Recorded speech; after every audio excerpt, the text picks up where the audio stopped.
on va scraper différentes bases de données et on va mixer. Donc ça va vous permettre d'avoir quelque chose de fiable et on va l'actualiser chaque année en fonction des ventes, d'évolution des prix.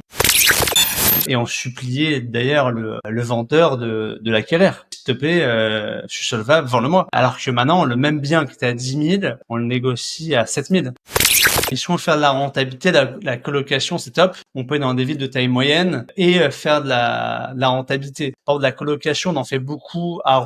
En vrai, ça marche bien si on est bien placé et si on a un prix intéressant. Quand on parle d'investissement locatif, on pense souvent aux travaux, à la fiscalité ou au financement. La vraie différence, se joue souvent bien avant dans l'analyse de la donnée. Quels sont les bons outils pour opérer un secteur porteur? Comment analyser les loyers, les charges, le DPE?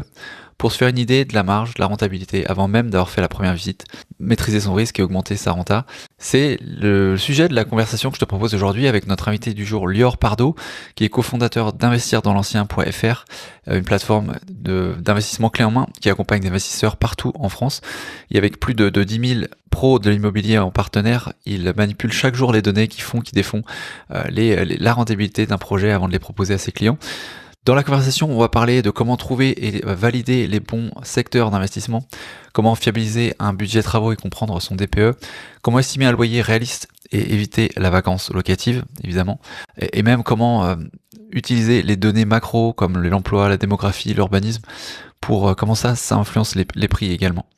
D'ailleurs, si tu veux repérer des données, détecter des biens on market, c'est un outil que je te recommande. On n'en a pas parlé dans la conversation, mais que je te recommande parce que j'utilise beaucoup. C'est Moteur Imo. J'ai d'ailleurs un code de réduction 10% sur le lien partenaire investisseur avec un s40.com/moteur. Une conversation donc avec Lior qui se veut très concrète et dense et qui se décline également sur une version vidéo YouTube que je te recommande réellement de voir parce que on partage l'écran vraiment pas à pas sur ce qu'on utilise et ce qu'on regarde. Donc va sur la chaîne YouTube si tu t'intéresses vraiment à cet épisode parce que c'est là que tu auras une meilleure expérience, je pense, de visionnage.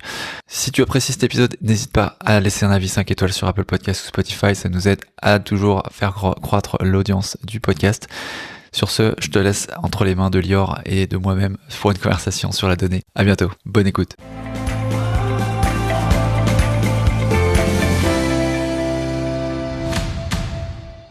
Hello, salut Lior, bienvenue chez les investisseurs 4.0. Bonjour Parco, merci pour l'invitation.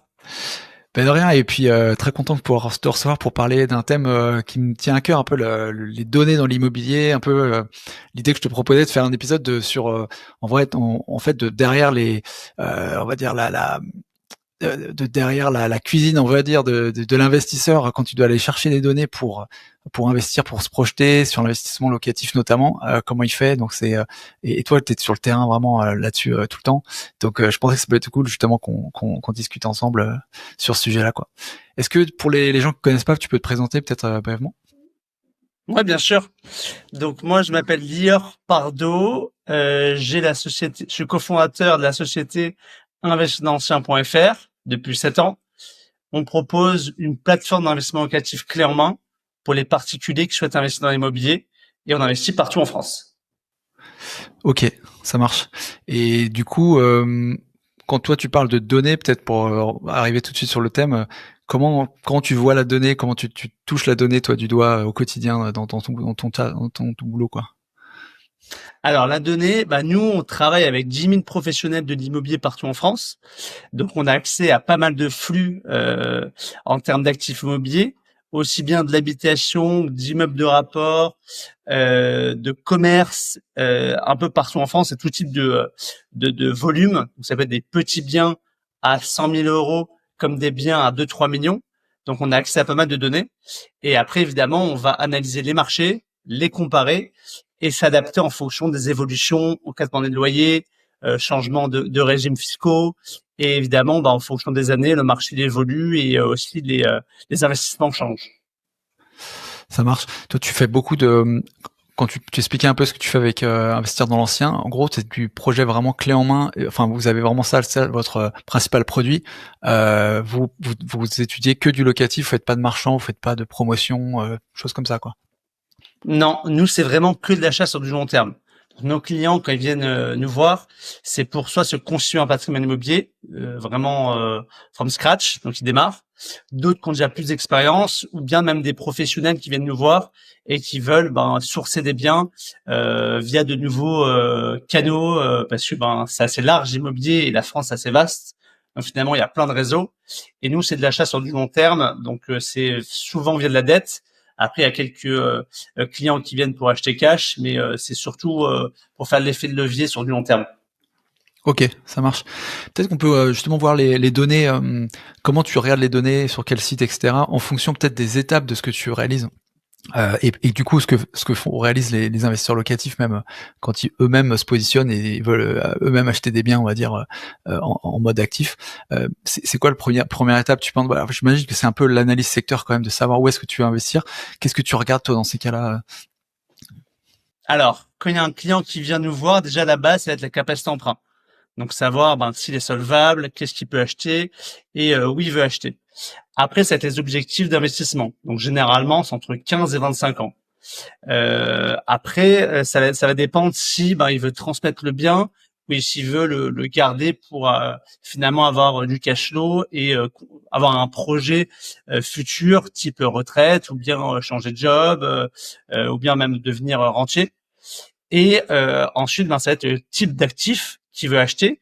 Donc ça peut être soit un appartement simple, soit de la colocation, soit un immeuble de rapport. Donc un immeuble de rapport, c'est un immeuble sans syndic de copropriété qu'on va acheter directement l'ensemble de la propriété. Ça peut être à partir de 2 lots, c'est un tout petit immeuble. Et après, évidemment, il y a des plus gros immeubles, des immeubles mixtes avec des locaux commerciaux. On peut faire du Airbnb aussi, donc on est assez large. Et après, le nerf de la guerre, c'est la rentabilité. Évidemment, plus on va chercher de la rentabilité, plus ça va être risqué, même si on peut la maîtriser. Et on est là justement pour aider les clients dans ce sens. Et en fonction de tous ces critères, on va les sourcer des biens et les présenter. Nous, comment on les présente? Ça va être sous forme de reporting digitalisé. Il y a tout le détail. Et il y a l'ensemble de nos services directement sur le reporting. Donc, c'est quoi notre offre? Je vais devancer déjà ta question. Notre offre, donc, c'est en 4 étapes. Donc, ça va être d'abord la recherche du bien, travaux, ameublement, location, gestion. Donc, en 4 étapes. Et en interne, du coup, on a des analystes qui vont chercher et sourcer des biens pour les proposer directement à nos clients. Après, on a un artisan associé à notre entreprise, donc qui va gérer tous les travaux, on a toutes les garanties dans ce sens pour pouvoir accompagner le client. Et ensuite, on a des packs ameublement et gestion locative. Ok, ouais, donc vraiment le clé en main du coup de base quoi. Enfin de base. Inhéremment, faut que tu fasses ça pour qu'au moins que tu proposes vraiment du clé en main. La personne, elle, le client, il a besoin de s'occuper vraiment plus de son financement. Ça va être le gros truc qu'il va devoir faire. Et pour le reste, c'est un peu genre il décide un peu de ce qu'il veut, mais en mode oui, non, oui, par rapport à ce que tu lui proposes quoi. Exactement. Ça va être des propositions d'actifs qu'on a pu sélectionner en fonction de notre réseau. Et après, en fonction de son cahier des charges, on va lui faire des propositions. Et après, c'est lui qui va évidemment choisir. Et on va après l'orienter évidemment sur ce qu'il recherche et aller dans ce sens. Comment tu sources les biens de manière générale? Alors, il y a beaucoup par réseau. Nous, ça fait plus de 10 ans que dans l'immobilier. Du coup, on a un réseau de plus de 10 000 professionnels de l'immobilier. Donc, déjà, des gens qu'on connaît déjà. Après, en faisant des affaires, plus je fais d'affaires, plus on pense à toi. Donc, on te propose de nouveaux biens directement, off-market ou non d'ailleurs. Donc, parfois en off-market, c'est très intéressant, parfois non. Ça, c'est un peu le mythe, mais vraiment, ça va dépendre des biens qu'on te propose. Et après, du sourcing traditionnel sur toutes les plateformes possibles. On a des alertes avec des agents immobiliers, des marchands de biens, des notaires, des huissiers, et après même des indépendants sur place. Et après, il y a aussi des gens qui viennent nous voir, qui nous proposent directement des biens, et nous, on va filtrer et proposer ensuite à nos clients. Ça marche, ouais, ok. C'est la partie sourcing qui est importante dans la décision. Tu le mentionnais aussi en préparation un peu de cet épisode qu'en fait les grandes étapes chez vous, tu as le sourcing dont on vient de parler, tu budgétises les travaux Effectivement, forcément, faut savoir si tu vas être dans la bonne enveloppe ou pas par rapport au budget qui est donné. Parce que je pense aussi que c'est un peu forfaitaire. J'imagine que le risque, c'est un peu vous qui le prenez si sur la base d'un BP qui est délivré au début au client, il n'y a pas de travaux supplémentaires ou autres, c'est pour votre pomme, non? Tout à fait. Nous, dès le début, il y a un devis qui est établi. Donc, c'est notre artisan qui a établi un budget. Par exemple, ça a été un bien, je sais pas moi, qui est classé en G. On va prévoir un plan d'action pour améliorer le bien et le passer en D. Donc, il y a tout qui est prévu avec tout le détail. Et évidemment, ça sort pas de nulle part, hein. Déjà, en faisant beaucoup de travaux, on sait ce qu'il faut faire. Et ensuite, on va suivre le DPE. Donc, ce qui va nous permettre de suivre les recommandations du géosticker. Et ensuite, tout type de travaux pour améliorer le bien et accueillir le locataire et qu'il se sente bien et qu'il n'y ait pas beaucoup de turnover dans le logement. Ouais, ça c'est la troisième chose vraiment en étape, c'est par rapport à la location, gestion locative, où là aussi vous êtes fortement impliqué. Donc c'est là qu'il faut que tu aies les bons process là-dedans. Peut-être qu'on peut dérouler, parce que vraiment le thème de l'épisode c'est sur les données même qui nous permettent dans ces trois étapes là en particulier de bien performer, quoi, sourcer le bien, donc le trouver, budgéter après les travaux, et puis tout l'aspect, une fois que s'il est opérationnel le bien, que on est en gestion locative, j'imagine qu'il y a aussi des données qui permettent peut-être en amont de savoir comment va être la rentabilité, c'est le nerf de la guerre aussi, mais aussi le niveau de vacances, de rotation, etc. dans le calcul de ce qu'on peut faire de projection. Comment tu veux voir le chose? Est-ce que tu peux dérouler peut-être les exemples que tu avais préparés pour ça, ou? Ouais, on peut voir des exemples directement, il n'y a pas de problème. Alors, j'ai pris plusieurs exemples. D'abord, un premier bien sur Paris. Donc, c'est un gros bien. J'ai présenté différents types de classes d'actifs et différents types de rentabilité. Tout est possible. On peut partir sur du Paris, mais évidemment, il y a l'encadrement des loyers. Même si on achète bas, il y avait des gros travaux, mais il y aura jamais des énormes rentabilités, c'est plutôt du patrimonial. Et après, si on cherche la forte rentabilité, ce sera plutôt sur des actifs, immeubles de rapport, colocation, Airbnb ou locaux commerciaux. Donc là, c'est un petit bien dans Paris, hyper bien placé dans le 8e, qu'on a acheté. Le projet 32 mètres carrés, projet clé en main, pratiquement 400 000 euros. Et revenu locatif, pratiquement 20 000 euros, avec une rentabilité brute de 6,2. On va voir après le détail de rentabilité nette. Parce que brut, en vrai, c'est assez large, comme on le sait. Mais bon, c'est important de parler des deux types de rentabilité. Je vais vous montrer d'abord l'état du bien avant travaux.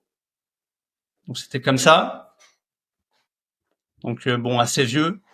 Dernier étage, vraiment hyper bien placé, dans le 8e arrondissement, belle façade. Et après, on l'a retapé entièrement et ça donne ça. Donc on a vraiment tout refait. On l'a aussi meublé. On a créé la salle de bain. On a tout déplacé. Donc c'était un gros chantier. Le détail du projet. Donc 310 000 le prix du bien. Il était à 330, donc on a un peu négocié. 27 000 de travaux pour 32 mètres carrés. Le mobilier 8 990. Frais de notaire et nos frais. Ensuite, on met un détail. Et là, il a mis beaucoup d'apports, le client. Donc, pour Paris, évidemment, soit il faut beaucoup d'apports, soit on est OK pour un effort d'épargne. Soit il faut faire un bail mobilité, mais ça, c'est encore autre chose. Le taux 3%, 25 ans, les loyers et le montant global du projet. Donc là, on arrive à quelque chose d'autofinancé parce qu'on a mis énormément d'apports, un peu plus de 30% d'apports. Ouais, donc là, il s'autofinance parce qu'il a mis beaucoup d'apports, quoi, Ouais. sur ce cas-là. Ok. Il est très bien placé. Il est là. Donc bon, après, voilà, c'est un quartier vraiment premium. J'ai choisi différents types de projets pour montrer tout ce qui est possible de faire. Là, on est vraiment sur du premium. Ça peut être soit pour la transmission pour des enfants, soit pour sécuriser vraiment un projet dans Paris. Ça va avoir une prise de valeur évidemment sur le long terme. Voilà, ça c'est vraiment du patrimonial. Est-ce que sur ce projet-là, tu peux justement nous accompagner sur ton processus de décision, tu vois, du début, sur ce que tu peux t'en rappeler, et notamment par rapport justement aux données. Bon, pour sourcing, tu as dit que c'était beaucoup du réseau, donc en gros, on te file le truc. T'as pas beaucoup de temps pour décider de faire une offre, j'imagine. Ouais. Comment ça s'organise après dans les étapes? Tu vas voir quoi? Tu vas voir meilleurs agents pour voir le prix au mètre carré. Bon, là, on est Paris, c'est quand même très connu, très liquide comme marché, c'est particulier. Ouais. Alors là, c'était comment on fonctionne. Nous, on va sourcer pas mal de biens chaque jour, donc en fonction de cahier des charges. Là, ce client, il voulait acheter dans Paris. C'était un couple d'ailleurs. Il voulait acheter dans Paris. Et l'objectif, voilà, c'était vraiment transmettre du patrimoine sur le long terme. Donc là, on a cherché un bien où le prix au mètre carré était intéressant avec de la prise de valeur et des travaux. Donc prix moins cher, on peut avoir des meilleurs agents, évidemment. Il y a aussi Se Loger, Efficity, il y a plein de choses pour pouvoir prendre des données. Tout ce qui est habitation, il y a énormément de données, c'est ouvert. Donc ça, ce qui est bien sur l'habitation, c'est que finalement, on peut voir plein de choses. Alors que le commercial a beaucoup moins de façons de trouver des données. Donc on va acheter à un prix finalement un peu moins cher. On va créer de la valeur en apportant des travaux, surtout que là, il était mal classé et on a amélioré la note énergétique. Et après, évidemment, qu'elle va être bien meublée, on va trouver un bon locataire, il y aura pas beaucoup de turnover. Donc là, c'était le cas pour ce bien-là. Mais c'est pas une très forte rentabilité, donc c'est pas un placement pour avoir de la rentabilité directe, c'est vraiment du patrimonial et espérer une plus-value à revente ou transmission. Il y a deux trucs qui attirent mon attention dans ce que tu dis, et c'est intéressant, c'est que tu dis effectivement dans le résidentiel, il y a beaucoup de sources de données pour savoir en fait le prix de transaction, hein, le prix au mètre carré qui se vend en fait sur une secteur donné. L'un des on va dire c'est bien et j'ai un peu envie de dire aussi c'est pas bien dans le sens où il y a des données contradictoires. Est-ce que comment tu utilises peut-être certains sites tu vois, est-ce que tu utilises le même site ou quand tu recoupes les données, est-ce que tu vas faire plus confiance à un site sur certains aspects et plus confiance à un site sur d'autres? Comment tu fais ça? Alors, ça va dépendre des villes. Paris, on a de la chance, il y a énormément de transactions. Donc sur les sites que j'ai mentionnés, ils mettent souvent des scores de fiabilité. Et sur Paris, c'est très clair parce qu'il y a énormément de données et je dirais que même par étage, on pourrait avoir quelque chose de très clair. Par contre, sur des petites villes où il y a moins de transactions, la donnée est moins fiable parce que il y a moins d'immeubles, il y a moins de transactions et surtout c'est des endroits moins liquides. Donc une personne qui va acheter un bien, peut-être elle va le vendre tous les 15-20 ans. Alors qu'à Paris, sur des immeubles, il y a des transactions, c'est sûr que chaque année il y a des transactions sur des immeubles, tellement que c'est dense, il y a tellement d'acquéreurs et tellement de lots, surtout que c'est des petits lots. Donc il y a avoir beaucoup plus de données. Et ensuite, nous, comment on fonctionne chez Investisseur Ancien? On va scraper différentes bases de données et on va mixer. Donc, ça va vous permettre d'avoir quelque chose de fiable en prenant différentes sources de données. Et après, on va faire un mix de tout ça, ce qui va nous permettre d'avoir de la donnée fiable. Et on va l'actualiser chaque année en fonction des ventes, d'évolution des prix. Et on va pouvoir se projeter du coup sur plusieurs années. D'accord, tu fais un mix, une moyenne en fait de donc Efficity, Se Loger, c'est quoi, c'est les principaux que tu on prend Efficity, Se Loger, Meilleur Agent. Ouais, d'accord, ok. Ouais, un marché sur Paris comme Paris, ça suffit pour avoir quelque chose d'assez précis, quoi, j'imagine. C'est ça. Ouais, non, sur Paris, honnêtement, il y a tellement de données que c'est possible de savoir pratiquement le juste prix, quoi. Et sur l'aspect, le deuxième aspect que tu trouvais intéressant, c'est sur l'amélioration du TPE. Ça aussi, en plus des travaux, c'est quelque chose où on crée de la valeur et on peut améliorer, permettre d'avoir un loyer aussi intéressant. Derrière une renta intéressante. Tu fais un truc particulier, enfin sur ce dossier en particulier, est-ce qu'il y avait quelque chose qui t'a dit, ça on peut augmenter de deux lettres, une configuration particulière ou un truc ou... Ouais, bien sûr. Alors sur tous les biens, alors celui-là est au dernier étage, donc la toiture va jouer. Donc ce qui est important, c'est de voir si dans les PVDAG ils ont prévu de refaire la toiture ou non. Parce que nous, le plafond, même si on le refait, ça va pas suffire pour améliorer la note. Ça va être surtout par rapport à la toiture. Par contre, si on est à un autre étage, donc on va oublier qu'on est au dernier étage, généralement, ça va être les murs dedans ou extérieurs. Donc tout cela, généralement, de toute façon, on peut même toucher. On va voir, ils sont souvent un peu humides quand ils sont rangés, surtout en hiver. Et là, on va voir qu'il va falloir isoler. Avec de la laine de verre, ça permet déjà de gagner une note. Après, ça va être tous les VMC. Les VMC, Hygro A, ça va permettre d'améliorer la note énergétique. Après, tout ce qui est ballon, il y a certains ballons qui permettent d'améliorer la note énergétique. Après, par exemple, si en fait le diagnostic déjà va nous donner énormément de points sur les travaux de ce qui est prévu. Mais généralement, c'est ça les trois gros points. Après, ça peut être les sols, ça peut être les plafonds, à isoler.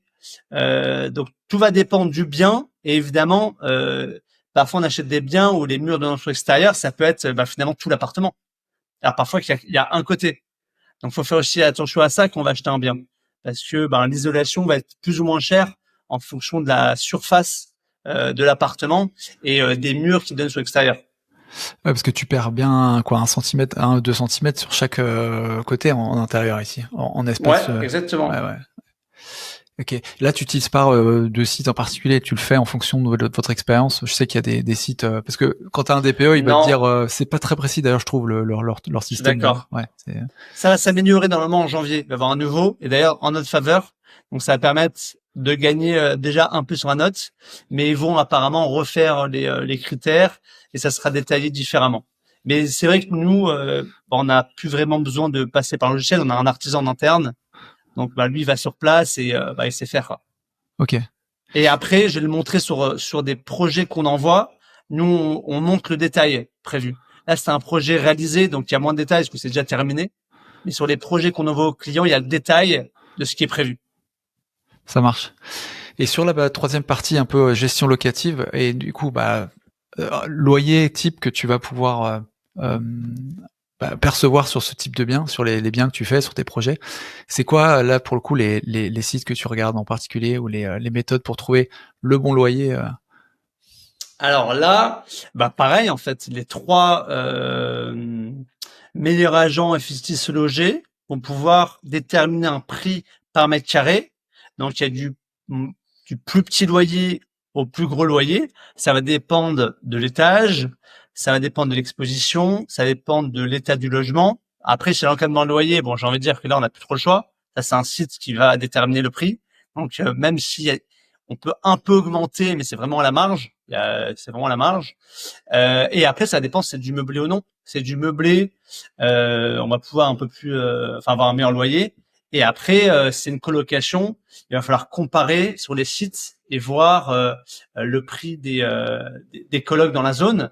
Et après, si c'est de la courte durée, il va falloir comparer dans la zone à comment ça se loue, être bien positionné en fonction de la zone d'achat. Donc, il y a plein de données qui permettent aujourd'hui de comparer et d'avoir le bon loyer. Parce que ce qui est important, c'est d'avoir le moins de turnover possible, d'avoir un bon locataire qui reste sur le long terme et pas tirer les loyers au maximum pour avoir le maximum de rentabilité tout de suite, parce que sinon on va avoir du turnover, il y a des frais de mise en location, il y a des vacances locatives, donc tout ça, ça se compte aussi. Ouais, mais c'est vrai que c'est un peu différent par rapport aux transactions, dans le sens où t'as un prix, personne ne négocie son loyer en fait. Donc t'as le prix de loyer sur des annonces, c'est le loyer qui va être payé. Par contre, ce qu'on voit pas, alors dans le cas des locations, c'est la vacance, parce qu'on voit que les prix, les apparts qui sont loués. Mais si quelqu'un il décide de le louer son appart à un prix démesurément trop cher, il aura peut-être quelqu'un, mais qui va partir au bout de 2 mois. Et ça, on le verra pas ça sur les C'est ça. sites. Donc, C'est ça, exactement. C'est pour ça qu'on peut comparer. On peut voir, je sais pas moi, si on décide de faire un projet de colocation à Rouen, on peut aller comparer les sites dans la zone. Si on voit que il y en a qui sont à 300 €, d'autres à 700 €, alors soit il y a des prestations différentes. Ça peut être du co-living par exemple avec des prestations totalement différentes. Ça peut être la taille de la chambre, ça peut être l'emplacement. Donc ça peut justifier le prix. Ou bien après, évidemment, il y a un prix de marché pour tout entre l'entrée de gamme et le luxe, on va dire. Parce qu'il y a, on va dire, du luxe pour chaque prestation, même pour de la colocation. Ouais. Et tu recommandes aux gens de regarder du coup le loyer hors charge, le loyer charge comprise Quand on est locataire ou investisseur? quand on investit, quand on est investisseur. Quand on est investisseur, faut tout regarder. Parce que même les charges, ça va, s'il y a des grosses charges dans la copro, finalement, ça va baisser la rentabilité. Parce que le locataire, il va regarder le loyer facial. Le loyer facial, il va prendre en compte les charges. Donc lui, il s'en moque qui est 50 € ou 150 € de charge. Il va regarder le montant global. Par contre, quand on est investisseur, ce qui est important, c'est d'avoir le moins de charges possible. C'est comme une entreprise. Il faut à la fin avoir une rentabilité. S'il n'y a pas de rentabilité, c'est moins intéressant. Sauf si c'est du patrimonial pour, comme on l'a vu juste avant avec celui de Paris. où là Ouais. on va dire un investissement vraiment très sécurisé pour ensuite transmettre. Mais c'est intéressant aussi ça, je trouve, et je pose un peu la question un peu exprès parce que j'entends pas mal d'investisseurs qui se disent, bah de toute façon le loyer le plus important c'est celui hors charge, celui qui va nous revenir dans la poche. Mais ton commentaire est pertinent dans le sens où finalement, s'il y a beaucoup de charges, bah certes tu vas pas le perdre toi devoir les payer parce que les charges elles sont incombées Bien sûr. au locataire, mais on est sur un marché libre où bah tu vas être en concurrence avec d'autres biens qui, charges comprises, est moins cher que le tien. Donc c'est quand même important d'avoir un niveau de charge modéré et pas regarder que le loyer hors charge quand tu es investisseur, quoi. Et en plus, je sais pas, je vais prendre l'exemple des Airbnb, des colocations. On est en compétition avec des gens qui peuvent rajouter des options. Donc maintenant, on a qui rajoutent des plateformes de streaming. Donc il y a le gros Netflix directement sur la photo. Il y a des thèmes. Il va y avoir plein de choses. Donc tout compte finalement. Donc si ça rajoute des charges, ça peut être intéressant de le mettre ou non. Ça dépend des zones. Il y a des zones où ça vaut le coup de le faire, d'autres non. Donc après, c'est analysé par marché. Tu veux qu'on regarde peut-être le deuxième exemple et voir aussi au travers de ces prismes-là comment ça s'est passé pour les autres types de cas que tu as pu voir. Ouais. Alors, on va passer à un bien. Là, c'est la présentation quand on envoie un client. Donc là, c'est un T2 sur Rouen. On l'a acheté dans son jus, bien placé dans le centre de Rouen. Il était à 89 000. Il n'y a pas une grosse négo parce que il y avait un ascenseur dernier étage, ce qui est un peu rare sur les apparts d'investissement sur Rouen. On a très peu avec des ascenseurs, surtout quand on cherche, des charges faibles et de rentabilité, on va dire, intéressante. Là, on est sur du 5,85, donc c'est de rentabilité où on arrive sur l'autofinancement. Les charges sont élevées. Du coup, ascenseur, c'est justement qu'il y a des grosses charges en général, quoi, non? Généralement, il y a des grosses charges, mais là, il y en a pas. Enfin, elles sont pas énormes. Donc c'est pour ça que ça nous a tapé dans l'œil et on l'a envoyé. Et c'est pour ça qu'on n'a pas pu faire une grosse négo, malgré la note qui était en F. Ouais.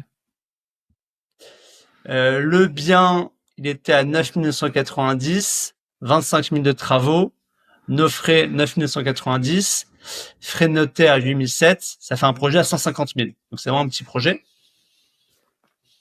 Et là, on prévoit le plan d'action. Parce que dans l'autre, dans les réalisations, c'est un peu une erreur de notre part. On n'a pas eu le temps encore de tout basculer ce qu'on faisait là-dessus sur tout ce qui est énergétique. C'est ça que je voulais montrer comment on présente un projet avec travaux. Donc là, il y a juste à changer ballon d'eau chaude, thermodynamique et chauffage et énergie. Et après, tous les travaux à prévoir. On a refait la cuisine, les peintures, remise de normes électriques, dépose d'une cloison et changement des sols. Donc c'était dans le plein l'hypercentre de Rouen, rive droite. Ouais. Bien placé. Et voilà le projet. Donc loyer annuel 9005, charge comme prévu faible, 744 € annuels, c'est vraiment faible, sauf qu'il y a un ascenseur. Donc là, c'est un très bon syndic. Assurance PNO, frais de gestion. Juste sur ce point précis-là, qu'est-ce que tu regardes? Enfin, c'est quoi pour toi le ratio, on va dire, tu dis que c'est des faibles charges, c'est quoi? C'est 1, 2, 3, 4%? Qu'est-ce qui, pour toi, définit ce qui est charge forte ou faible dans un bien? Faible charge? Ouais, est-ce qu'il y a un ratio, tu vois? Comment ça Là, par exemple, dans ce cas-là, tu vois, t'as 9 000 de loyer annuel et t'as 740 de charges annuelles, si je comprends bien, sur ça.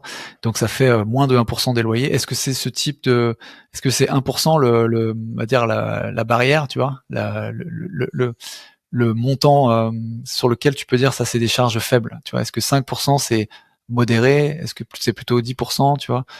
Tu considères que les charges sont faibles à partir de quel pourcentage? S'il y en a. Après, c'est un peu difficile à dire parce que ça va dépendre des immeubles, des prestations. Mais généralement, faut pas dépasser les 5-10%, c'est déjà pas mal. Hein. Et après, ça dépend de l'emplacement et du type d'immeuble. Et il y a différents. Dans les années 70, là, il y avait des immeubles où il y avait beaucoup de charges. Et après, il y a des immeubles où il n'y a pas d'ascenseur, c'est des rez-de-chaussée, les parties communes sont très faibles, donc il y a pratiquement pas de prestations. Donc souvent, quand c'est bien géré, parce que parfois c'est mal géré, il y a très peu de charges quand les parties communes sont très faibles, ils prennent des prestataires. Et après, quand c'est des années 60-70, les charges sont mal gérées parce que c'était les années de construction où finalement ça consommait énormément. Donc c'est un peu difficile de mettre une règle là-dessus, mais ce qu'il faut, voilà, c'est avoir le minimum de charges à mon sens quand on fait un investissement locatif. Surtout si on fait pas vraiment du patrimonial et on veut de la rentabilité directe ou bien voilà, avoir quelque chose qui s'autofinance, et là c'est le cas. Ok. Voilà. Donc là il y a tout le détail avec les revenus nets pré-emprunt, échéance. Là on a à l'autofinancement parce que la personne a mis 20% d'apport sur 25 ans. Après il y a des moyens d'avoir des meilleures rentabilités, je vais montrer aussi après. Mais là, c'est déjà un beau projet. Et je vais vous montrer le rendu avec une vidéo virtuelle. Donc là, c'est bien avant. Je vais juste montrer les photos. Donc voilà, le bien, il est quand même bien passé.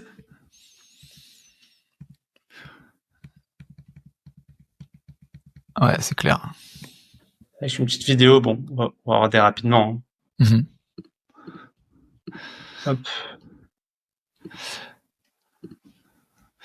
Et t'as vu sur la cathédrale, ouais, ça c'est quand même cool. Ouais, vue sur la cathédrale, vraiment dans l'hypercentre. C'est vrai que c'est une bonne rentabilité pour un bien avec un bon placement, ascenseur, dernier étage. Franchement, c'est une bonne rentabilité pour un bien qui est patrimonial de nature, quoi, finalement, quoi. Ouais. C'est ça. Voilà, on arrive à l'autofinancement, bon, avec 20% d'apport sur 25 ans, mais c'est un bien qui se loue hyper rapidement, qui est très liquide. Donc, si demain le client veut le vendre, c'est très simple. Ouais. Et là, tu disais donc 7,8% de renta brute, ça nous donne un bien à l'autofinancement plus, quoi, en gros. Ouais, là, on est et en net, on est à 5,85 de mémoire. Mais si par exemple on passe sur un bien avec 10% d'apport, il faudrait avoir à peu près du 6,5 aujourd'hui pour avoir d'autofinancement. Ok. 6,5 net, hein. Net, ouais. Et refait, donc voilà, ça donne quoi? Waouh. Donc voilà, c'est plus sympa. Ouais, carrément. Carrément plus chouette, ouais. Et t'as un Matterport, ça c'est super pour vendre, c'est vraiment top. Ouais, Matterport, ils aiment bien les clients, ça. Ah, ouais, surtout que la plupart des clients, ils y vont pas. Ils sont soit à l'étranger, ou soit ils ont pas le temps, c'est des franciliens ou encore dans d'autres régions en France. Ils reçoivent ça, ils ont jamais été, ils sont contents. Hein. Ah ouais, grave. Ça coûte combien d'ailleurs, enfin, un Matterport sur un projet comme ça, 150 000 de travaux, enfin de projet enveloppe globale, et le Matterport, faire un Matterport? Ouais, juste faire tout l'appart en Matterport, les frais en fait que ça. Bah nous en fait, on a acheté directement les caméras. Ok. Donc après ça s'amortit après. Ok. Ouais. Ouais, c'est parce que je crois que ça vaut 1 000 € la caméra. Donc je recommande à tout le monde d'ailleurs. Hein, si vous traitez dans l'immobilier, c'est ouf. Il vous faut une Matterport. C'est que 1 000 €. Ah ouais, c'est pas cher. Je pensais que c'était bien plus que ça, ouais. Il y a la grosse, mais franchement ça sert à rien. C'est pour les immeubles, non? Ouais, c'est pour. Même les immeubles. Hein. Je vais montrer d'ailleurs après un immeuble. On l'a fait avec la petite. Hein. Et ça suffit largement, en fait. Ça suffit largement. Ok. Ouais, non, ça suffit largement. Et surtout que nous, il y a des agents immobiliers qui nous proposent des biens comme ça, des immeubles ou d'autres. Et pour pré-commercialiser, c'est top. On peut voir directement toutes les tailles, il y a les cotes, on peut se balader sur différents plateaux. Et c'est hyper rassurant de pouvoir se balader comme ça dans l'immeuble ou dans l'appartement. Ouais, c'est clair. Non, je suis en train d'y repenser à 2 fois là, même comme tu me fais penser. Ouais, carrément. Même pour des trucs à l'état, sans montrer des trucs super beaux comme ça, mais si tu cherches une précom par exemple en achat-revente, bien sûr. Tu peux pas faire visiter pour une raison ou une autre, ou le client est à l'étranger. C'est idéal. Non, même si le bien est en très mauvais état, déjà le montrer au client pour qu'il puisse se projeter avec l'adresse, les PV d'AG, DPE, le travail il est déjà fait à 90%. Après, soit le client il vient le voir et il y a le petit feeling, le ressenti. Si tout est déclaré, la vente est pratiquement déjà faite. Ça permet déjà d'aller plus vite. Donc, je recommande. On passe au prochain projet, tu vois? Ouais. Allez, on passe au prochain projet. Je fais un petit à petit, au moins je me perds pas. Donc là, c'est un sur Marseille, une coloc. Donc là, c'est un bel immeuble haussmannien, avenue de la République. Vraiment bel immeuble. D'ailleurs, à l'époque, c'était une rue qui était vraiment, vraiment pourrie. Et il y a eu des énormes travaux sur toute la rue. Je crois que c'était il y a 10 ans. Et il y a eu Starbucks qui est venu, plein d'autres commerces. Ça a bien changé, ça continue de changer. Donc le bien était comme ça. Petite vidéo pendant les travaux, je crois. Il était déjà propre, quoi, finalement. Ouais, mais en fait, on l'a transformé en coloc. Ouais, ok. Celui-là. Donc là, c'est une petite vidéo pendant le chantier. On a plusieurs équipes. Là, on a notre artisan qui fait pas mal de chantiers, et après, sinon, on a des artisans avec lesquels on travaille sur les mêmes. Là, c'est Marc de Marseille. Je crois qu'on va le voir d'ailleurs dans la vidéo. Et c'est lui qui gère tous les chantiers sur Marseille. Donc voilà, il n'y a pas de surprise, c'est toujours les mêmes artisans. Ouais.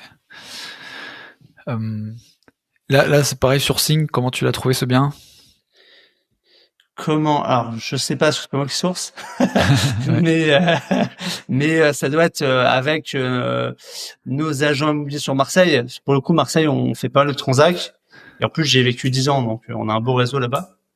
Et on nous l'a proposé, et on a su qu'on pouvait faire une coloc dans la zone. Donc on a prévu tout de suite de déplacer la cuisine et de créer une chambre. Et ça a plu aux clients. Là, on voit la rue, c'est hyper calme. Ouais. Là, c'est peut-être le coup pour ce bien-là, ce projet-là, de se poser la question de données, justement, d'analyse secteur. Parce que Marseille, je sais que c'est une ville où d'une rue à une autre, c'est pas du tout le même délire, pas du tout le même prix du foncier du coup. Et comment toi t'arrives justement à savoir, est-ce que c'est encore une fois juste ton expérience, ou est-ce que tu peux t'appuyer sur des données pour essayer d'aller trouver si t'es dans une région plutôt dans un secteur plutôt bon ou pas bon, tu vois? Alors pour Marseille, par exemple, c'est un peu plus compliqué. Parce que, oui, artisan. Pour Marseille, c'est un peu plus compliqué, pour le coup, au-delà des données, c'est qu'il faut quand même connaître la ville. Il y a des villes comme ça. À Paris, voilà, tout le monde connaît un peu les quartiers populaires, et si on se trompe, ça va. Par contre, Marseille, si on se trompe, ça va pas du tout, parce que on peut tomber dans des quartiers chauds, quoi.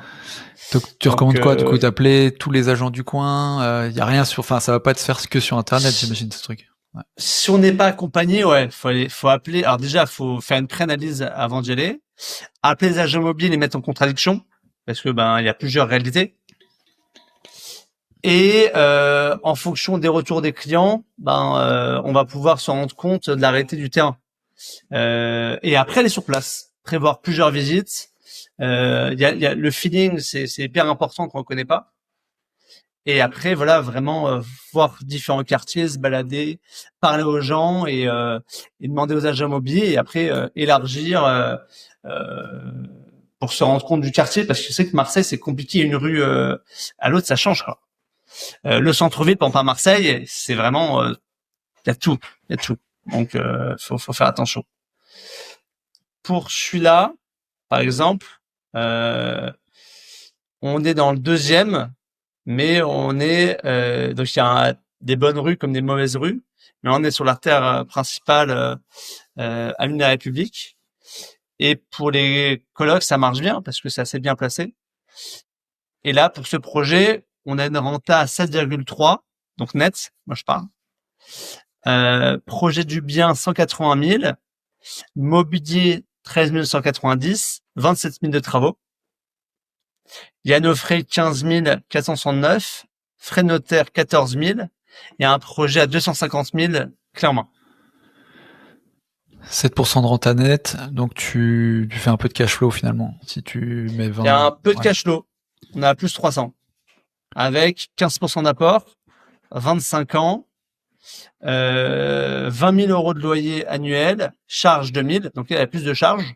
Là, je dirais c'est quelque chose de classique. 10%, quoi. Ouais, 10%. C'est ça. Là, c'est quelque chose de classique. Et quand c'est des grosses charges, si on devait mettre des règles, c'est que j'ai jamais pensé à mettre des règles comme ça parce que, en fait, à force de le faire, je le vois directement. Enfin, je me rends plus compte. Mais ouais, on va dire les 15%, peut-être, c'est beaucoup. Taxes foncières, ça en choisit pas, malheureusement. Donc, moins il y a d'entreprises dans la ville, plus on va payer. Et à l'inverse, plus il y en a, moins on va payer. Mais généralement, le prix va être, au mètre carré va être plus élevé. Donc, faut chercher un mixte entre les deux. L'assurance P&O, ça va dépendre du contrat avec les banques et l'assurance. Frais de gestion, nous on a 6%. Total des charges, revenu net prêt-emprunt, échéance bancaire. Bon, évidemment, ça va dépendre de la période et du profil. Le revenu net mensuel et annuel, rentabilité brute, qui est un peu dans une donnée large, mais on la met quand même, et rentabilité nette. Et après, on prévoit une prise de valeur. Tout à l'heure, on en parlait. Sur plusieurs années, nous, comment on fait? C'est avec les données qu'on a pu capter via Meilleur Agent, Efficacité, Se Loger. Et après, on a le détail des loyers par chambre. Et on prévoit le type de locataire qu'on peut mettre, on met l'étage, on fait un petit état locatif directement pour une coloc, parce que finalement, c'est comme si c'était plusieurs lots, entre guillemets. Quand tu te projettes sur le prix du foncier, tu dis que tu regardes les mêmes sites, Efficity, Se Loger, Meilleurs Agents. Donc tu regardes l'historique de ce qui c'est, en fait, la tendance, et tu répliques sur le futur, quoi. C'est ça que tu fais, ou? C'est ça. On regarde sur les 5 dernières années. D'accord. Les 5 dernières années, tu reprojettes, 5, ouais. 10, 15. Et après, on regardera. Ok. Et l'autre aspect aussi qu'est-ce que tu regardes, c'est qu'on est sur de la coloc, donc il y aura plus de rotation aussi, de la vacance peut-être plus importante que sur un appart classique. Comment tu prends en compte ça dans les données? Alors, pour de la coloc, après, plus la ville est tendue, moins les locataires vont partir en été. Donc, Marseille, par exemple, quand on a trouvé une bonne coloc, ça se passe bien, les étudiants vont rester parce que finalement, ils vont payer des frais de mise en location. Ils peuvent faire des choses aussi en été parce qu'il n'y a pas rien à faire à Marseille en été. Peut-être même ils vont rester en vacances.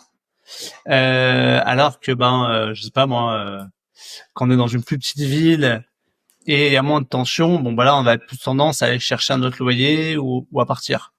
Donc ça c'est pas mal aussi d'avoir une petite tension sur la ville. Mais après les rentabilités sont pas les mêmes.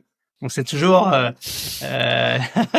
ça dépend ce qu'on cherche. Si on veut plus de rentabilité, il va falloir être dans des villes un peu plus petites, quitte à avoir un peu plus de risque entre guillemets sur le turnover et la durée de mise en location pour trouver un nouveau locataire.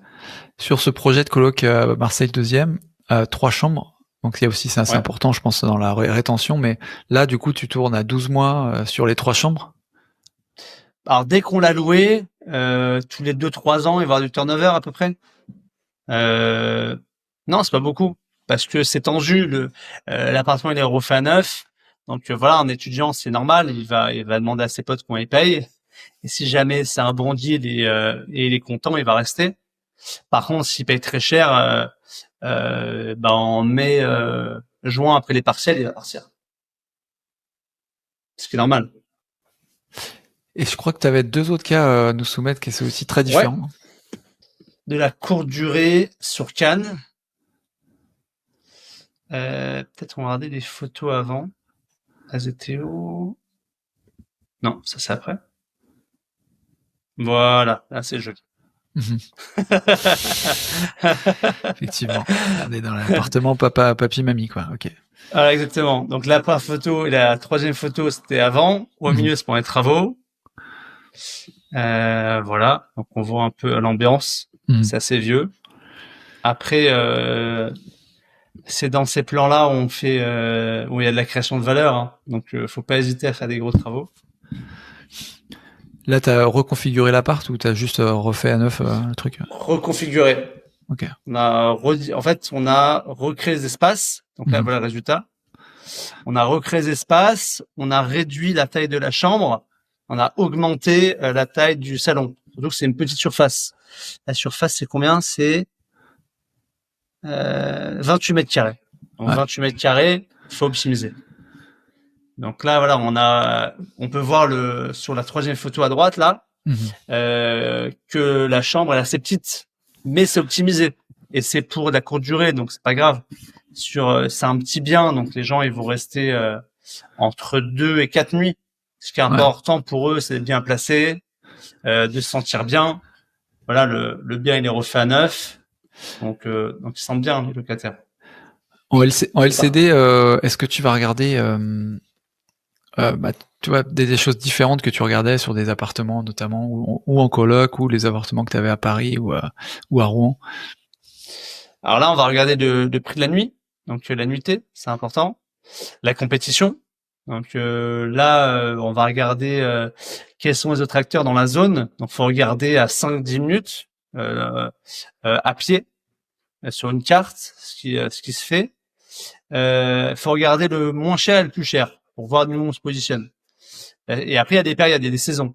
Donc, il y a la période creuse en hiver. Et évidemment, la période où ça marche hyper bien sur Cannes, c'est dès qu'il y a de festivals, enfin, il y en a plusieurs d'ailleurs. Et l'été. Là, ça a marché hyper bien. Donc, en fait, il y a des périodes creuses, mais c'est pas grave. C'est pas parce que c'est creux pendant 2 mois, ça fait peur comme ça, qu'on gagne pas d'argent, parce que c'est du Airbnb. Et il y a des périodes où on va surperformer.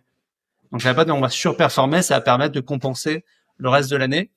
Et après, ça dépend des zones. Il y a des zones où ça marche tout le temps, on va dire, de manière basique, et d'autres où il y a vraiment des pics.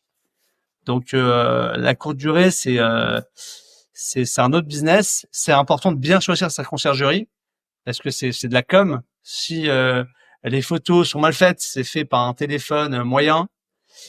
Si les prix sont pas ajustés, si la conciergerie n'est pas hyper réactive, ça va pas marcher. Et après, il faut qu'elle ait un réseau local pour le partager. Bon, évidemment sur des plateformes connues, mais aussi localement, parce que eux, ils peuvent avoir des personnes pour le louer. Il y a aussi des entreprises qui viennent. Donc parfois, ça peut être pendant la période creuse, donc en hiver. Si le gestionnaire est smart, il peut le louer avec un bail mobilité et il va y avoir une compensation. Et là, ça va permettre de combler la période creuse en hiver. Donc voilà. Voilà comment on va mettre les prix. Et pareil, tu croises les données entre la conciergerie établie en local qui va te donner des prix de nuitée, je sais pas, c'est AirDNA que tu vas utiliser peut-être sur les réservations, ou Airbnb? Airbnb, ouais, directement. Ok. Ouais. Tu croises un peu les deux, tu contredis éventuellement les deux, c'est ça que tu fais, quoi. Ouais, exactement. Après, nous, on a des gestionnaires locaux. Donc, au-delà de la donnée, déjà, on connaît maintenant le prix, parce qu'on en a fait pas mal, et on a automatisé ces prix. Mais après, on va aussi interroger directement nos gestionnaires. Et je vais lui demander qu'est-ce qu'il en pense, de la zone, et lui, il va me dire directement ce qu'on peut faire, quoi. Ouais. Bon, voilà, un peu l'annonce du bien. Ouais. Ok. Donc voilà pour Cannes. Et Cannes, ce qui est bien. Ouais, je finis sur Cannes. Cannes, ce qui est bien, bon, déjà, c'est une zone quand même premium. Après, il y a de plus en plus d'événements. La Côte d'Azur, ça change pas mal. Et pour le moment, on peut encore investir à Cannes. Parce qu'il y a des zones comme Nice, avant on le faisait, mais on peut plus tout investir. Ils ont mis des restrictions. C'est très compliqué. Il faut acheter la commercialité, par exemple. Ouais. La commercialité, déjà, faut l'obtenir. Faut avoir l'autorisation de la copro. Faut avoir le permis de louer. Et ensuite, si on l'a, ça coûte cher. Faut compter entre 1000 et 1500 € du mètre, juste pour avoir le droit de commercialiser le bien. Donc, il y a pas mal de frais annexes. Donc, finalement, le projet qui paraît extraordinaire au début, l'est moins. Et c'est pareil pour plein de villes en France, et avec des règles qui changent tout le temps. Donc, la courte durée, c'est hyper intéressant, mais ça dépend de la zone et il faut s'adapter. C'est en mutation. Et comment tu vois justement, tu vois, quand on investit en locatif, on se projette quand même sur plusieurs années, voire une décennie, tu vois. Enfin, en gros, on détient 5-8 ans les biens. Donc c'est important et j'ai beaucoup de gens d'investisseurs qui me disent ouais moi la LCD c'est trop volatile, voilà j'ai pas envie d'avoir, enfin c'est trop risqué quoi. Et comment tu vois toi de se projeter sur de la LCD aujourd'hui quoi? Est-ce que tu vas sur dire voilà faut aller dans les régions justement qui sont les moins prisées où il y aura le moins de chances qu'il y ait une régulation nouvelle etc réglementation qui change, tu vois tout en étant attractive quand même comme région, comment tu vois ça quoi? Alors, si on veut aller sur des marchés où c'est moins attractif, il faut aller sur de l'ultra premium. Il faut prendre le meilleur emplacement, faire de la vraie qualité, faire une vraie déco avec un thème. Faut aller rencontrer les gestionnaires locaux et se rendre compte qu'est-ce qui est recherché finalement. Peut-être c'est 3 rues, peut-être c'est une vue. Et là, faut aller uniquement sur ça avec charger sur la déco, les travaux. Et là, ça va marcher parce qu'il n'y a pas de tension. Donc, c'est-à-dire qu'il va y avoir beaucoup de concurrence. Il n'y a pas de tension. Par contre, s'il y a de la tension et à l'inverse, là, il y a de la restriction, il faut juste avoir l'accord. Mais l'accord coûte cher. Donc là, on peut se permettre, entre guillemets, de faire quelque chose de basique, même s'il faut toujours aller sur du premium, selon moi, pour de la courte durée, parce que sinon, on va avoir des mauvais locataires, je pense, et finalement, ça va dégrader le bien et pas avoir des bonnes notes. Donc, je pense, pour la courte durée, il faut aller sur quelque chose de qualitatif. Ouais, tel que tu le présentes, je pense que c'est quand même mieux d'aller justement dans des régions moins tendues, moins connues, et aller sur des sous-segments de marché où, comme tu dis, t'as des vues, t'as les emplacements, t'as les trucs. C'est ça. Par contre, ça Faut doit aller pas se chercher. trouver facilement, mais bon, voilà, tu l'as. Non, Ouais. mais après quelqu'un qui connaît, je sais pas moi, qui est dans une région où il y a un peu de touristes et qui connaît bien sa zone, bah lui par exemple, il peut aller chasser lui-même avec les agents immobiliers, chercher de bons biens. Ça peut lui prendre 1 ou 2 ans, mais c'est pas grave. Surtout s'il a le temps et il veut faire ça bien. Il trouve le bien idéal et après il fait bien ses travaux. Ou bien faut aller chercher plusieurs villes, zones et après faire son petit travail d'analyse et après ça marche. Mais je pense qu'il faut vraiment aller chercher du premium. Et aujourd'hui, quand les clients te demandent de LCD en disant je vais faire du chiffre, je vais faire de la renta, etc. et tout, c'est quoi que tu leur donnes comme réponse justement? Est-ce que tu dis c'est compliqué en fait, tu vois, enfin voilà, c'est quoi le conseil quoi? Alors tout est possible. Comme nous on fait une centaine de transactions annuelles, donc on connaît bien notre marché maintenant, sur tout type de classe d'actifs. Donc moi je préconise surtout la Côte d'Azur pour ceux qui veulent faire la courte durée. C'est une zone quand même qui est recherchée par beaucoup de monde. Il y a beaucoup de touristes et pas qu'en été. Il y a plein de salons. C'est assez bien connecté. Donc finalement, si on est bien placé et c'est bien géré par une conciergerie, des travaux bien faits et une belle décoration, ça va se louer. Après, il va y avoir des pics d'activité. Ça, c'est important de le savoir. Il faut quelqu'un qui disent pas pourquoi c'est pas loué, on est en janvier. Bon, janvier, il va falloir être patient. Ouais. Par contre, voilà, il y a des périodes où ça va se louer et finalement sur l'année, on va se rendre compte que c'est intéressant parce qu'on va avoir une bonne rentabilité et on va avoir un bien qui est premium et surtout ça peut être utile et agréable. On peut l'utiliser un peu l'été, partager, donc ça c'est cool. Et c'est quoi t'as vu sur aussi par rapport au retour d'expérience aussi par rapport à la colocation et au co-living, comme aussi une sorte d'entre-deux entre de la longue durée, un peu moins chronophage que de la courte durée, mais quand même booste un peu la renta. Comment tu vois ce type de projet encore une fois pour se projeter, tu vois, sur ce type de truc? Là aussi, il y a différents types de gammes, mais si on veut faire de la rentabilité, la colocation c'est top. On peut être dans des villes de taille moyenne et faire de la rentabilité. Nous, par de la colocation, on en fait beaucoup à Rouen, rive droite et rive gauche d'ailleurs. On en fait aussi au Havre, on en fait à Saint-Étienne, même si c'est la ville connue pour ceux qui démarrent dans l'immobilier. En vrai, ça marche bien si on est bien placé et si on a un prix intéressant. Faut pas surgonfler parce qu'il y a de la concurrence, c'est comme tout, hein. Mais si on a un prix de marché, ça se fait bien. Marseille, ça marche bien. Il y a plein de villes où on peut faire de la coloc avec des budgets à partir de 150 000. Donc, c'est des budgets accessibles pour des investisseurs avec de l'emprunt bancaire. Et on peut avoir des bonnes rentabilités à 8-10% même net. Donc c'est intéressant. Après, voilà, il y a un petit travail derrière d'achat au bon prix, de travaux, d'ameublement. Et c'est là où on va créer de la valeur et avoir de la rentabilité. Et avant peut-être d'en venir au dernier cas, mais juste pour survoler encore une fois un peu par rapport au macro aussi dans le secteur immobilier et par rapport aux régions surtout. Quand quelqu'un arrive et se dit, tu vois, l'importance de la région, parce que là on est en train de parler justement des typologies de biens, des typologies d'exploitation, typologies de région. Et les gens se font un peu peur aussi en disant, tiens, tout ça, le foncier sur Bordeaux, il a pris une claque. Tu vois, il y a beaucoup les prix au mètre carré, le prix du foncier, ça fait dans les journaux, en tout cas mainstream, ça fait beaucoup les premières pages. Et quels sont pour toi les marchés peut-être qui peuvent où il faut peut-être faire attention, et si il peut y avoir une sorte de crash, si on peut l'appeler comme ça, qu'est-ce que ça aurait comme implication réellement en fait, si tu en as déjà vu aussi quand auprès de tes investisseurs, quoi. Bah là, j'ai l'impression quand même qu'on est un peu dedans. T'as vu quoi comme type de baisse justement? Ouais, t'as vu quoi comme Bah Paris quand même, ça a bien baissé, hein. Ouais. Les prix ont bien baissé. À l'époque, un bien qui était mal placé dans Paris et qui était en G d'ailleurs, mais à l'époque il n'y avait pas les DPE. Enfin, il y avait des DPE, mais c'était pas important, on va dire. On achetait des biens à 10 000 euros du mètre, il fallait tout refaire. Et on suppliait d'ailleurs le vendeur de l'acquéreur. Il me disait, s'il te plaît, je suis solvable, vends-le-moi. Et il y avait 10 personnes qui étaient en même temps. Alors que maintenant, le même bien qui était à 10 000, on le négocie à 7 000. Donc c'est violent comme baisse. Donc les personnes qui ont acheté à cette période et qui veulent revendre aujourd'hui, c'est compliqué.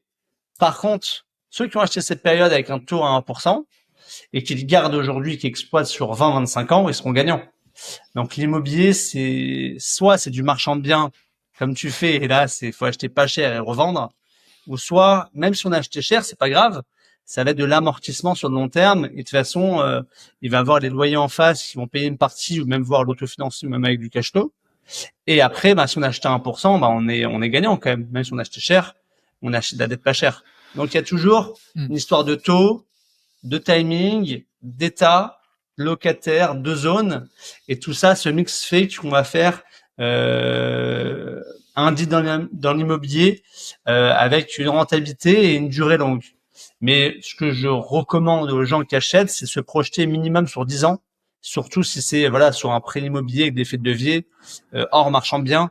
Il faut se projeter sur minimum 10 ans, et après, si on est à l'aise, pouvoir enchaîner des crédits sur 25 ans pour avoir le maximum d'effets de levier.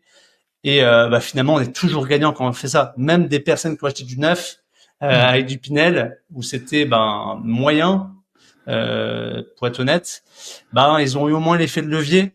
Même s'ils n'ont pas gagné grand-chose, il y a eu au moins l'effet de levier. Ouais. Ouais, et puis du coup, ça se noiera en fait après dans la masse. Pour reprendre ton exemple des 10 000 qui vaut 7 000 du mètre aujourd'hui, s'il garde le bien 10 ans, c'est pas comme s'il allait revendre 10 000, parce que je pense pas que les taux vont redescendre au niveau où ils étaient avant. En revanche, il aurait amorti du bien et il le verra forcément pas passer autant s'il le vend en 10 ans après à peut-être 8 000, allez, tu vois. Ouais, déjà dans 10 ans, on sait pas où on en sera. Ouais, c'est impossible de savoir. Franchement, c'est impossible. Peut-être on sera à 10 000, même si on est à 8 500, 9 000, il aura pas perdu les 1 000 euros parce qu'il aura finalement remboursé le bien et il aurait l'effet de levier bancaire. Donc même ça, c'est pas perdu finalement. Juste, ça me fait penser juste aussi avant du dernier cas, mais aussi d'un point de vue macro, est-ce que tu utilises des données économiques, toi, socio-économiques, par exemple, je crois que c'est l'INSEE qui donne des études aussi sur les régions, le taux de chômage, le taux de population qui grandit, qui grandit pas, etc. Je dirais qu'on l'avait omis d'en parler, mais c'est quelque chose qui est dans ton radar ou t'es tellement dedans que finalement que tu le regardes plus ce genre d'indicateur. Alors j'avoue qu'au début on le regardait pour comprendre les marchés, mais maintenant on connaît un peu les zones, voilà. Ouais, okay. De manière quoi, de la forte rentabilité généralement, il y a entre 10 et 15% de chômage. Plus le prix est bas de l'immobilier, généralement ça va suivre. Et plus l'immobilier est très élevé, plus il y a de l'emploi. Je vais prendre les exemples typiques. Paris et Saint-Étienne, on est sur deux mondes différents. Le revenu par habitant, c'est pas le même. Les études, c'est pas les mêmes. La taille des logements, c'est l'opposé. Et d'ailleurs, c'est les plus riches qui ont des petits appartements et ceux qui ont moins de revenus qui ont les plus grands. parce que le prix au mètre carré c'est pas le même. Et après les connexions aussi avec les trains, les aéroports, toutes les connexions c'est pas les mêmes. Et généralement ça se répète un peu dans toutes les villes. Plus le prix au mètre carré est faible, plus les revenus seront faibles, et plus le mètre carré est élevé, plus les revenus sont élevés, sauf on va dire les zones balnéaires où là finalement c'est de la résidence secondaire, mais on va dire que c'est des flux quand même bordelais, parisiens, lyonnais qui vont venir pour profiter de la zone. Donc même là, en quelque sorte, c'est les mêmes données.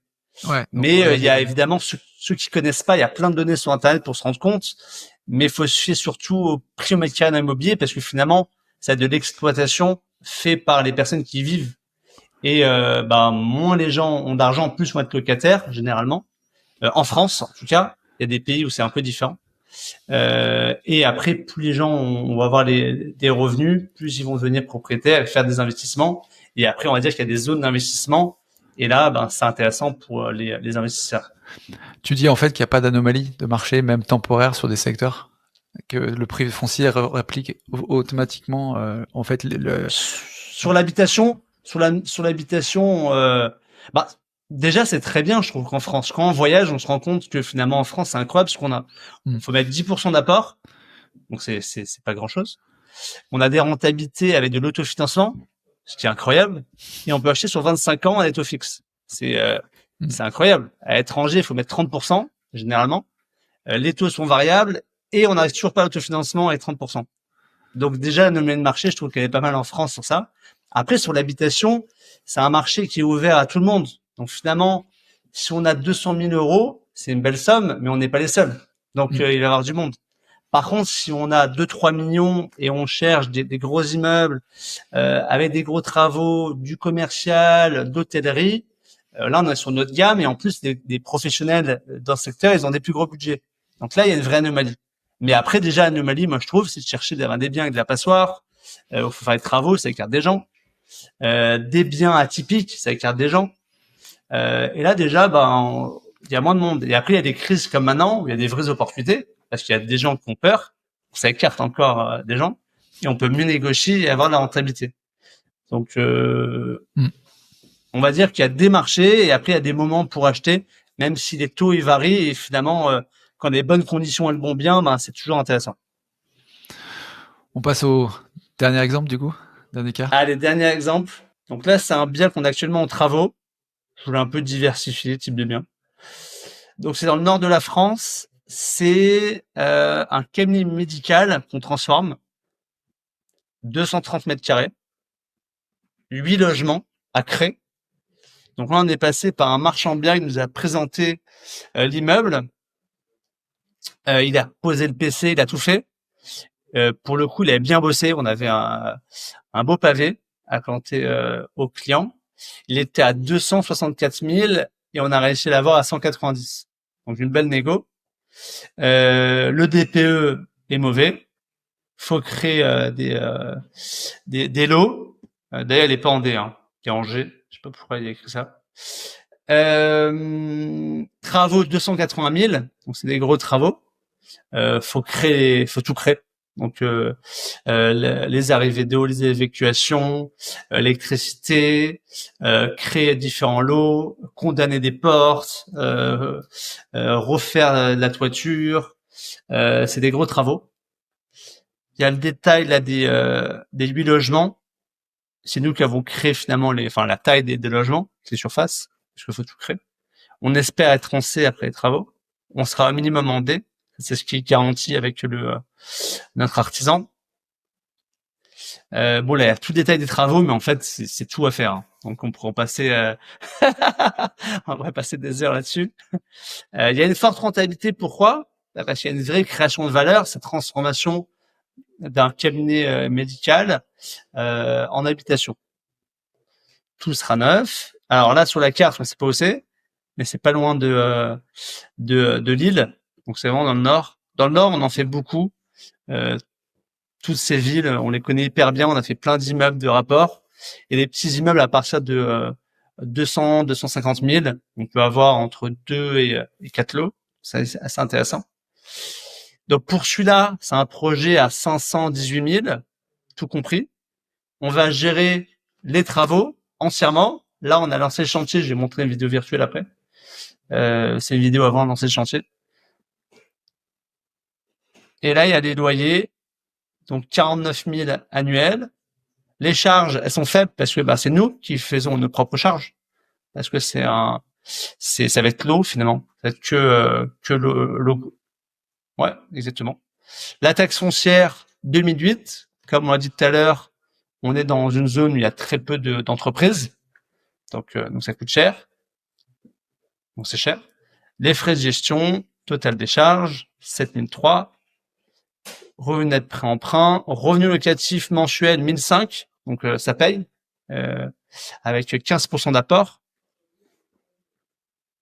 Et rentabilité 9,3 avec le détail des lots.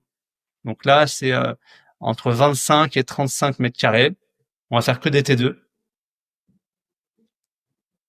Et tout est en mauvais état. Et c'est que il y a du rez-de-chaussée et premier étage. On va aller voir la vidéo virtuelle. Vous allez pouvoir voir. Je vous montre d'abord le bâtiment. Donc c'est comme ça. Là, je place, on voit ma souris. Et ça, on va casser, on va créer des places de parking pour entrer. On doit en créer, parce que évidemment, quand on crée des lots, on doit créer des places de parking. Voilà, on voit un peu l'état. Mais on va voir la vidéo, c'est plus sympa. Là, toi, tu t'es occupé aussi du changement de destination ou c'est le marchand qui est le vendeur qui Non, Ouais. c'est le marchand. Okay. Parce que comme on présente à des clients et on fait du client en main, on peut pas prendre le risque de pas avoir l'autorisation en amont. Ouais, ok. Donc, si on a tout qui est pré-travaillé, on peut après présenter au client. Là, c'est le bâtiment. On voit que c'est en mauvais état. Là, on va casser pour créer les places de parking. Donc là, j'ai un peu du mal, cette vidéo à passer. Puis ouais, c'est comme ça. Et les anciens, oui, il y a des contraintes techniques quand même importantes avec ancien corps médical. C'est pas du tout le même type d'agencement, etc. quoi. Donc, non, pas du tout. Est-ce que je peux rentrer dedans là? Ouais, bon, on va voir par plan, comme ça. Donc là, on voit les anciens lots. On rentre par là. Je sais pas si je vois ma souris. On voit ma souris. Ouais. Et là, il y a un premier lot, deuxième lot, 3, 4, 5, 6. Et après, à l'étage, j'en ai deux autres. Bon, là, c'est évidemment, il va être trop tapé. Hein. Donc, c'est pas vraiment les mêmes surfaces, mais pour se rendre compte. Et 1 et 2. Ok. Est-ce qu'on peut se battre dedans? Ah oui, on peut se battre dedans, voilà. On peut voir que c'est bien dans son jus. Ouais. Et ça, on aime bien. Là, t'as le champ libre, quoi. Ouais. Voilà, c'est même bien moisi en haut. Donc ça, c'est le genre de boulot, il y a du taf. Mais voilà, on peut créer de la valeur. Après, faut pouvoir prendre des risques, parce que c'est quand même il y a une part de risque sur les travaux, même si nous on sait le faire.